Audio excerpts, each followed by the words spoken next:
Persiapan penganugerahan gelar pahlawan nasional kepada ahli waris almarhum Kiai Haji Abdurrahman Wahid dimohon menuju tempat yang telah ditentukan.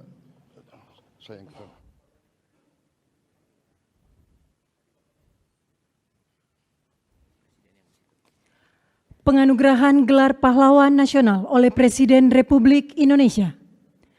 Ahli waris almarhum Kiai Haji Abdurrahman Wahid, tokoh dari Provinsi Jawa Timur. Pahlawan bidang perjuangan politik dan pendidikan Islam, Kiai Haji Abdurrahman Wahid atau Gus Dur adalah tokoh bangsa yang sepanjang hidupnya mengabdikan diri memperjuangkan kemanusiaan, demokrasi, dan pluralisme di Indonesia. Ahli waris almarhum Jenderal Besar TNI Haji Muhammad Soeharto, tokoh dari Provinsi Jawa. Download Tribun X sekarang, menghadirkan lokal menjadi Indonesia.